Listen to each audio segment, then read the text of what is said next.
Welcome to Just the Who of Us, hosted by Reah. This is a space for honest, thoughtful conversations around mental health, life journeys, holistic wellnesses, and the experiences that shape who we are. Take a breath, settle in, and join Reah and today's guests as we explore the stories that connect us. Welcome back, Yeah, everyone, and thank you for being here. Today we have with us Dr. Fred Moss. Dr. Fred is really a man of many hats, but including a psychiatrist, a public speaker, and a coach, and an author, to name a few. Um, so we're really excited to have you with us. Thank you for being here today. yeah, it's great to be here. I'm looking forward to our conversation greatly. Yeah, me too. So I want to spend today kind of getting to know you a little bit. As I said, you wear multiple different hats, and you are well versed in more than a few areas. I want to kind of focus on the mental health aspect of your career. Really all this kind of ties in together. With a mental health focus, with your writing and your coaching. But I want to kind of spend a little time talking about where it all started. Sure. Well, it actually started on the day that I was born, and I really mean that. I was born to a family that had two brothers, my two brothers, and then my two parents. And my brothers were 10 and 14 years old when I was born. And so there was a fair amount of chaos, disarray, and conflict in the home. And I think my parents and my brothers were interested in me bringing a new level of joy and unity into a family that was in a fair amount of disarray. Mhm. And so when I arrived, I was like a bundle of joy. I was called on to bring some sort of love and peace and steadiness to this family. And that's what I did early on. My brothers still tell me that I did a good job back then. I didn't do a good job my whole life, but I did a good job back then. And really was able to bring a thread of joy and peace to that family. And the way I did it was by communicating. Basically, I realized that if I laughed, then people got happy, or if I was sad, then people took care of me, or if I was angry and pouting, then people wondered what was going on. And so I learned early on that communication was a really big deal. And I wanted to learn how to be a communicator. So I remember, vividly sitting in my living room and watching my parents and my brothers talk to each other and wishing that someday, as a big kid, as a big boy, I would also learn how to communicate with them. And so I figured that that would happen in school, but it didn't happen in school. It was a disappointment in school because I was told to sit down, be quiet, and do what the teacher says. And I did that throughout elementary school, then figuring that it must be in the higher levels, junior high or high school. And of course, it got worse in junior high and even worse in high school. Sit down, be quiet, do what we say. And, your opinions and your questions are essentially not even welcome. I went to college. It was like one last try to learn how to communicate. I was learning how to communicate, but I was doing it in the streets. I was doing it outside of school. School was not the place where my learning was coming. I like to hitchhike. I was all over the Detroit area hitchhiking. And I just put out my thumb and go wherever the cars wanted to take me. It was like they were different days, but that's exactly what I would do. It was after school, like after junior high. I would step right on the corner of 11 Mile and Evergreen, or I think it was 11 Mile and Lasser. Maybe it was 11 Mile and Evergreen. I would step right there and put my thumb out and just see what my adventure for the day would be.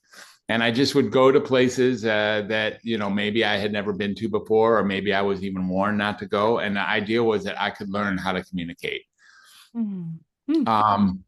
I went to college because that was the only thing left to do after high school. And I went to Ann Arbor, University of Michigan. So hoping that I would, maybe learn how to communicate. And again, I did in Ann Arbor, but not at the University of Michigan. And eventually decided that I couldn't be an engineer. That's how I got into the University of Michigan. And there was no communication there. And so I dropped out and took a Greyhound bus across the country to Berkeley, California.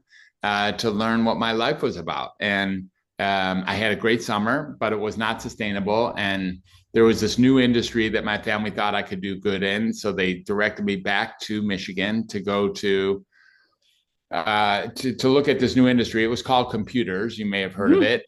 And, there was one computer in all of Michigan. It was at the University of Michigan. So back to Michigan I went, and I enrolled in the computer program, only to last for, I think, less than a full year. The same idea happened where I didn't want to do punch cards and batch jobs the rest of my life. Yeah. So I dropped out a second time, and I swore I would never go back to school again.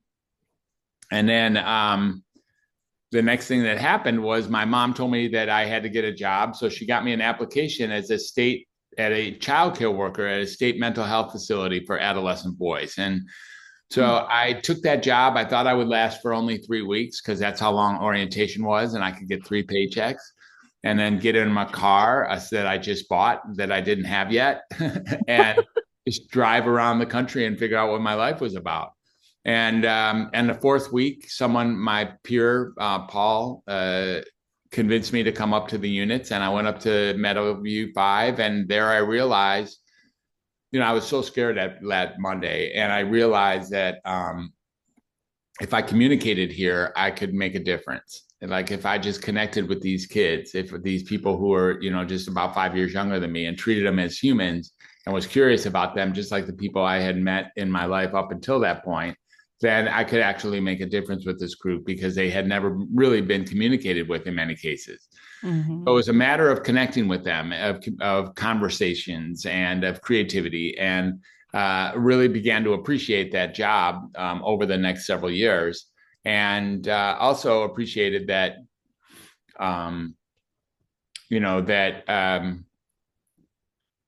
with that job, the thing that I didn't like was the direction that psychiatry was going. So it seemed to me that psychiatry was not a respectful field, and that it was taking people down dark and nasty roads, and there was a lot of restrictions and constrictions. There was a lot of problems in the field, and I didn't like that direction that it was going. And Prozac hadn't even yet been invented. It was Prozac changed the whole world of psychiatry. Yeah. Most people don't realize that, but it did. It changed everything.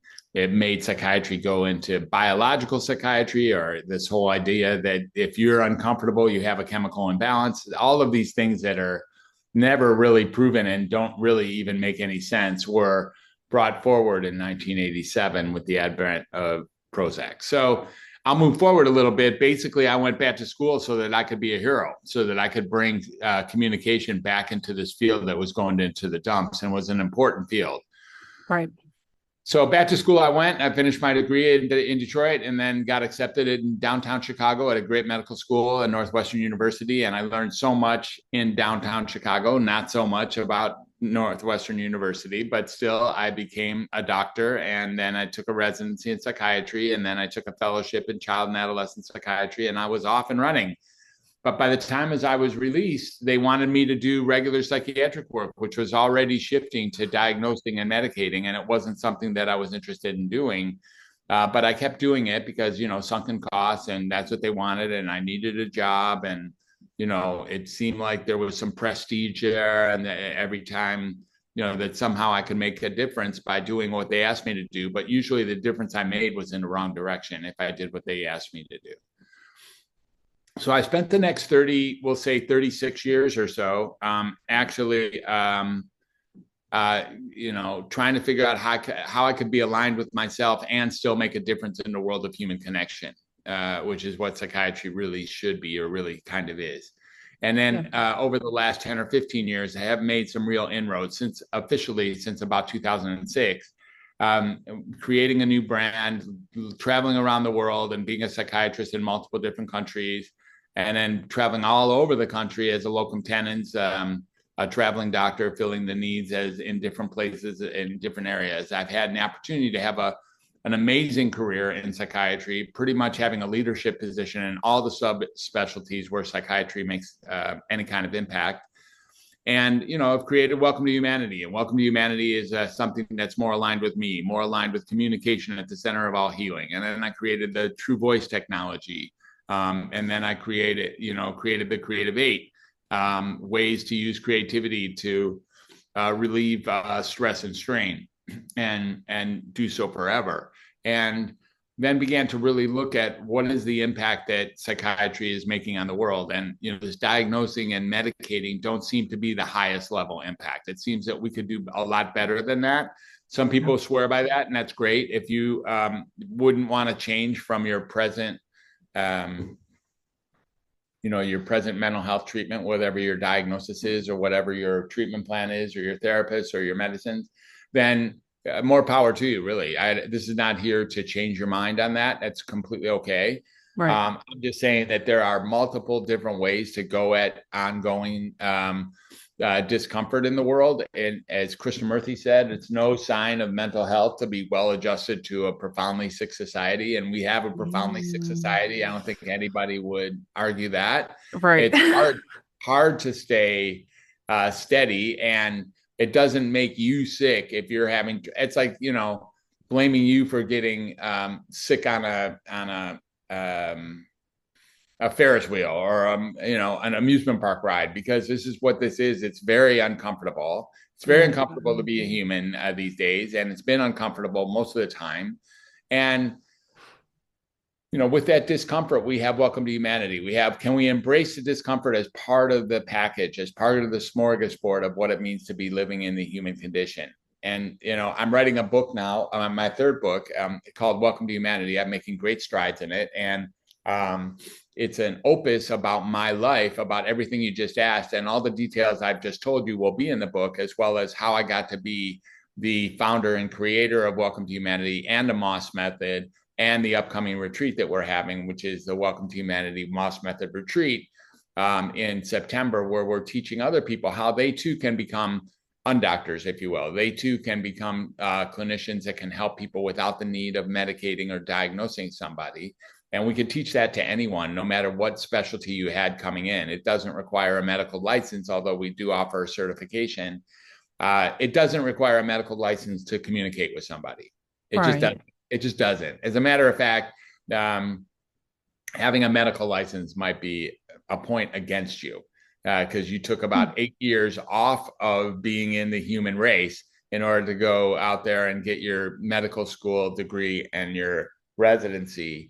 And during that time, I just need to promise you and the physicians out there, as well as the public, they didn't learn how to be better humans in those 8 years. I'm just saying.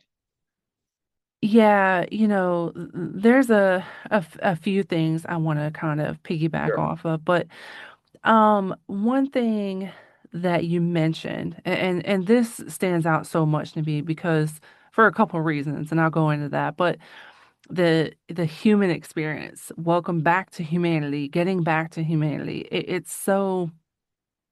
I went into psychology. I intentionally got a master's in psychology because I wanted to be a therapist. I wanted to open my own practice after a while and whatnot. And then I obtained that degree and everything. Oh, you have to get state certified. You have to do this and whatnot. And I'm like, but I have so much knowledge and not only so much life experience that I want to help people, but everything requires this extra step, this extra step. Yeah. And I planned to go for my PhD, but I didn't. I went for a second master's in holistic mental health and wellness, with an emphasis on family dynamics. And I took those and I scratched the therapy practice plan, and I wanted to focus more on coaching, mentoring, because while having a state license would be great, I just felt like I already have so much to offer, and it doesn't take a long time, but there is a few more years that I have to put into it, to obtain this additional thing. And it just kind of felt like it was just kind of like another roadblock for all of the knowledge and life experience I already have. But one thing that I have noticed in the mental health field over the years is, like you said, it became very medication intentional, you know, and I have struggled with medication my whole life. I was diagnosed ADHD as a kid, and I struggled a lot in school, even as an adult. I struggled with medication. I took medicine as a kid, but one day I was like, I don't want to take this. I don't like the way it makes me feel. And my mom let me stop taking it. Now, we didn't also take other steps, therapy and things that we should have at the time. Um, but it's just the medication portion I've struggled with because I feel like there has to be other things that I can do. And of course, as an adult, I learn, certain things that I can modify and put into place that help me with focus, forgetfulness, which I'm still forgetful, but I've also had a concussion and other things, happen in life. But getting back to the humanity of mental health, of the individual person, and kind of shattering this expectation that this works for everyone because this baseline doesn't work for everyone. We have to focus on the individual person, because that's what's going to work and not this baseline. Okay, everyone should take medicine. Everyone should just do therapy, because sometimes it's a combination. Sometimes it's one or the other. Sometimes one isn't helpful. It's a mental health requires a very individual approach and not a baseline. Mm-hmm. Well, I hear what you're saying, and I appreciate your experience in life and, the ride through all the trials and tribulations of becoming an official psychologist. I can totally relate. And,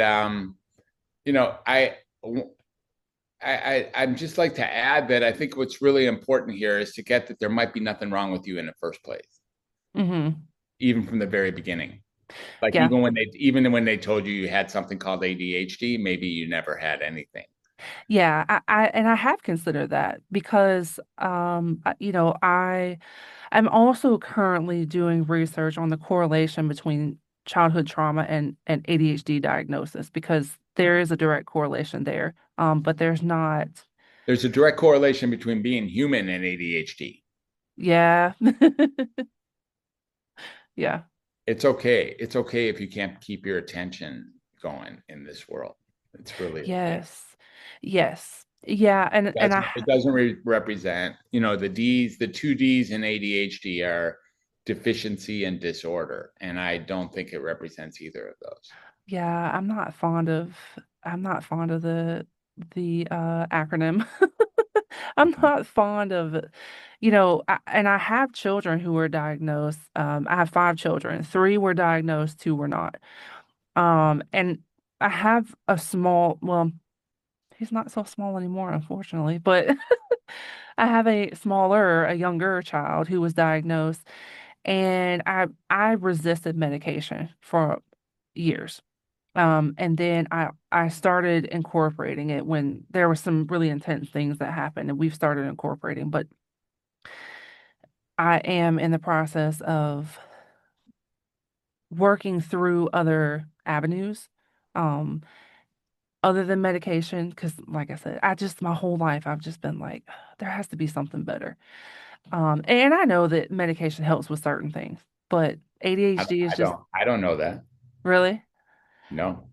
Yeah, I mean, there's a lot of medications that were given that we could change the symptoms just through lifestyle change, but that's a whole nother conversation. Well, look, the human condition, it's difficult to be a human, and the medications actually are designed for the bottom line more than anything else. Now, nothing against pharmacology, actually, all businesses are designed for the bottom line. Absolutely. And so if medications made you better, then they would lose customers. Yes, very much so.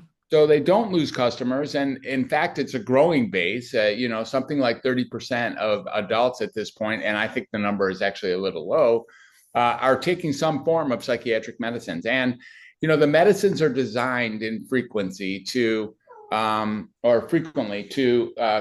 perpetuate the symptoms they're marketed to treat.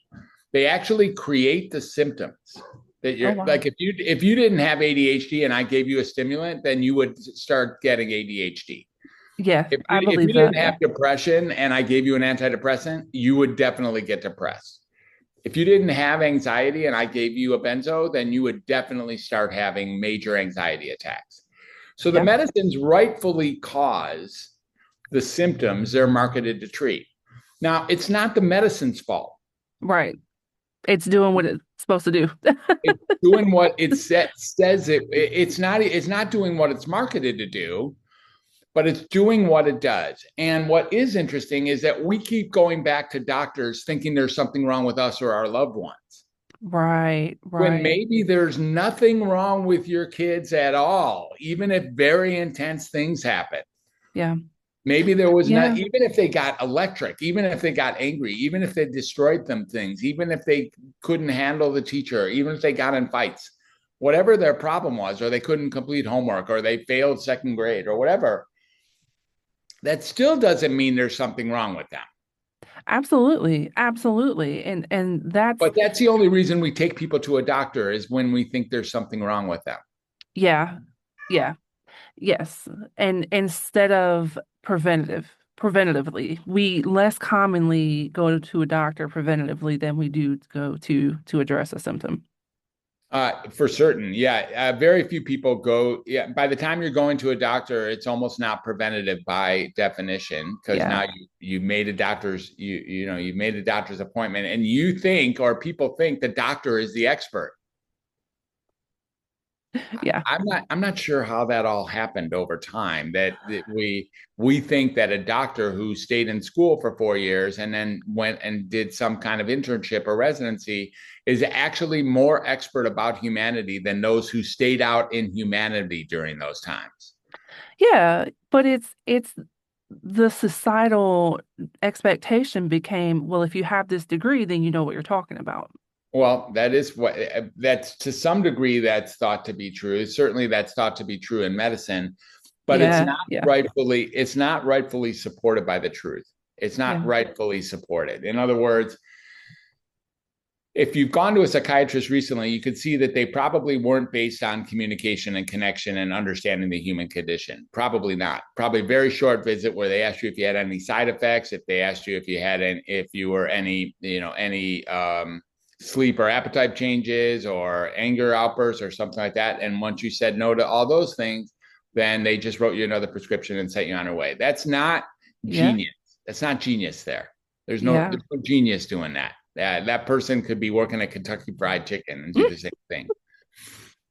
It's no Yeah. special skill to be able to write some new medicine on a 4 or 5 by 3 little piece of paper. It's no extra skill, I promise. Yeah. Yeah. I want to spend a little time on that note talking about the Undoctor reset. Yeah. Yeah, tell us a little bit about that. Yeah, the Undoctor Reset is now changed its name a little bit. I think it's going to be that's where the retreat is. But the Undoctor Reset is also a course and a community. So my school community is school.com/welcome to humanity. And that's where the Undoctor Reset actually starts. There's a few hundred people that are in there in that foundational room. And what we're looking for is people to express and share their open, honest experience inside of the human condition. What is really going on? Not so much what's going on with their psychiatric problems, which are questionable to say the very least. The problems themselves are not questionable. It's hard to be human. The problems themselves are real. It just means that if you have those problems, it does not mean there's something wrong with you. It literally, this isn't just the semantics. Having problems living in a world where it is extremely challenging to live in that world doesn't make you the problem. We don't blame a log for burning in the fire, for instance. Yeah. Because that's what logs do. When you put a log in the fire, it burns. Right. And it's who we are. We are humans who are burning in a fire. We don't need to be blaming the humans for catching little scorch marks. Right. As it turns out, it's very it's difficult. It's challenging. There's a lot of obstacles and hurdles in being a human being. And we can embrace all that without declaring that there's something wrong with an individual. Now, once we declare that there's something wrong, that's when we go and get help to get it fixed. That's what we think we're doing. But medicines and psychiatry are not built to fix you. They're not even designed to fix you. They don't even pretend to fix you. They don't even advertise that they're going to fix you. Right. Yeah. All they really tell you is you have a condition and you're going to have it for the rest of your life. And in the meantime, you're going to have to keep coming back to see me and then keep taking medicines or keep doing your treatment plan. And if you don't, then it's on you for breaking the agreement. Yeah. It's kind of a nonsensical field that is self-referential. And because it's self-referential, people continue to think that they're sick. They could say, well, I have ADHD, or I have PTSD, or I have spectrum disorder, or I have major depression, or I have bipolar disorder, or I have, social phobia or something like this. And then they can say stuff like, that wasn't me, that was my condition.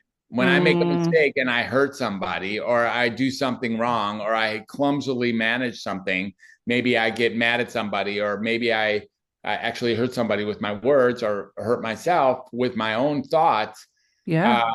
Then I assume that there's something wrong with me. And when, instead of assuming that there's something wrong with me, what if I was to get that that's actually just part of what it means to be human?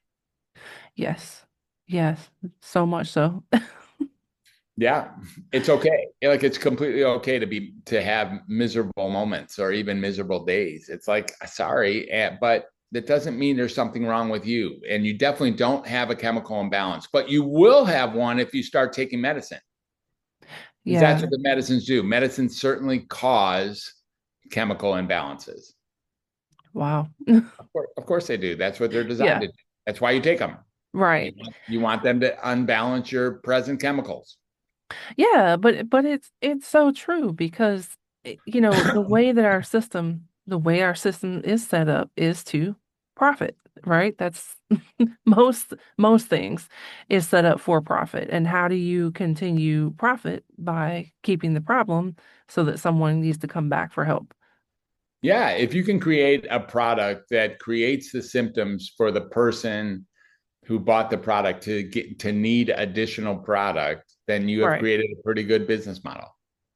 Yep. Yeah, and that's what's going on in that industry. A few different industries, but that one is probably the most pronounced. There's never been an industry in the history of the world that has a greater profit margin than pharmacology.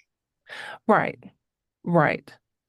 I want to shift gears a little bit to coaching. Because one thing that coaching is designed for is to not have you come back forever. Well, most coaches, that's true. Yeah, that well, it should be anyway. If you're doing your job right, then that should be the goal, to not have the person have to come back forever. That's right. I want to, because for me personally, coaching instead of, continuing education and doing other things is more about, because I want to help people. I want to help people on the grand scheme, and I want to do it. I put the same legal practices in as if I was a practicing therapist, because not only, that's just what I was taught, but I agree with what I was taught. Confidentiality and things is important. And so, but with coaching, you do have a little more leniency, and I feel like you can be more of a human. You can create more of a connection with your client than traditional therapy. It is kind of a transactional relationship to an extent. And so for me, coaching was just a way, partially was a way to be able to feel like I could connect with people better. Why did you get into coaching itself as a separate career path?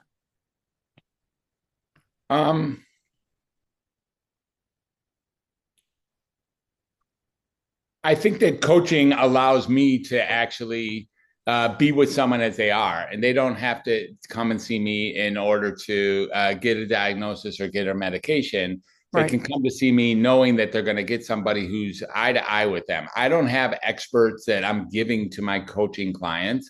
I don't have expert skills or expert things. What I have is, I too am a human being, and I've lived a full life, and I've had multiple beautiful experiences.